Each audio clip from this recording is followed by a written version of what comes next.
లోక్సభ ఎన్నికల్లో కాంగ్రెస్ ను అనూహ్య విజయం వరించింది. మొత్తం 17 స్థానాల్లో 8 స్థానాలు కైవసం చేసుకుంది. ఇది సాధారణ విషయమే అయినా కాంగ్రెస్ కు మాత్రం ఖచ్చితంగా నిలిచింది. ఎందుకంటే గెలిచిన 8 స్థానాల్లో 5గురు తొలిసారి ఎన్నికల్లో పోటీ చేసిన వారే కావడం విశేషం. తొలిసారి పోటీ చేసిన ఎన్నికల్లోనే దేశంలోనే అత్యున్నత లోక్సభలో అడుగుపెట్టడం మరో విశేషం.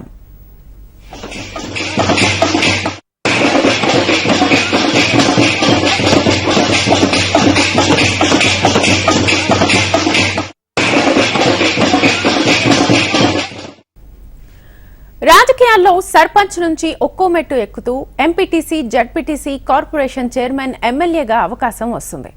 ఆ తర్వాత ఎంపీగా పోటీ చేసేందుకు సదరు నేతను పరిగణలోకి తీసుకుంటారు. అలా కాకుండా ఒకేసారి ఎంపీగా పోటీ చేసే అవకాశం వస్తే జాక్పాట్ తగిలినట్టే. అయితే ఈసారి ఎన్నికల్లో 5గురికి కాంగ్రెస్ నుంచి జాక్పాట్ తగిలింది.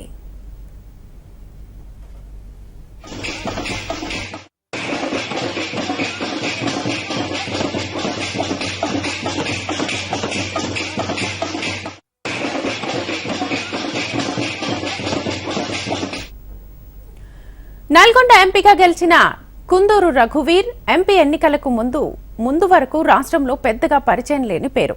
కేవలం కాంగ్రెస్ సీనియర్ నేత జానారెడ్డి కొడుకుగానే పరిచయం. పోటీకి ముందు వ్యాపార వ్యవహారాలు చూసుకునే రఘువీర్ ఏకంగా ఎంపీగా గెలిచారు. అది మామూలు మెజార్టీ కాదు.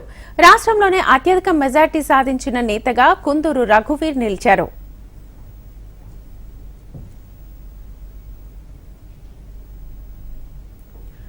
ఖమ్మంలో గెలిచిన కాంగ్రెస్ అభ్యర్థి రామసహాయం రఘురామరెడ్డి కూడా ఓ బిజినెస్ మ్యానే. మాజీ ఎంపీ సురేందర్ రెడ్డి కొడుకుగా గుర్తింపు ఉంది. మొదటిసారి పోటీ చేసి అత్యధిక మెజార్టీని సొంతం చేసుకున్నారు.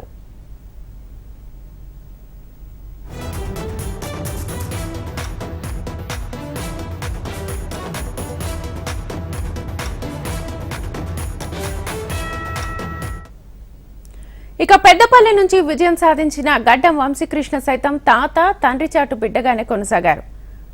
తాత కాక తండ్రి వివేక్, పెద్దనాన్న వినోద్ ఆశీస్సులతో ఈ ఎన్నికల్లో విజయం సాధించారు.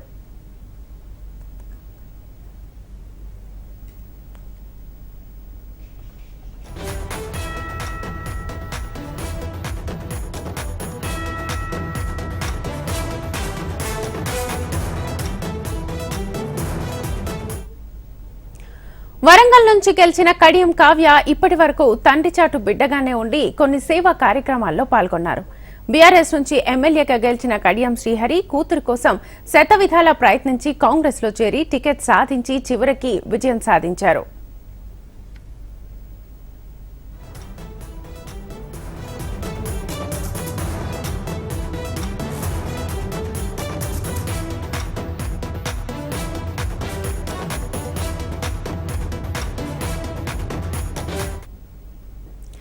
భువనగిరిలో గెలిచిన చామల కిరణ్ కుమార్ రెడ్డి వ్యాపారవేత్త. 2007లో పార్టీలో చేరిన కిరణ్ కుమార్ రెడ్డి యువజన కాంగ్రెస్ లో ఉండి పలు పదవులు నిర్వహించారు. పలు రాష్ట్రాలకు కీలక సమయాల్లో ఇన్ఛార్జీలుగా వ్యవహరించారు.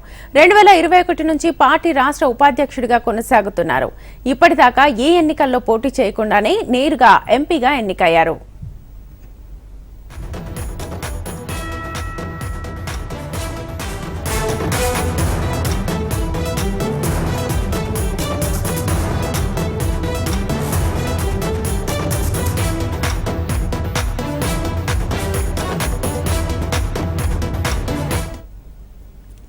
మరోవైపు 7 సార్లు ఎమ్మెల్యేగా గెలిచిన ఈటెల రాజేందర్ సైతం తొలిసారి లోక్సభలో అడుగుపెడుతున్నారు.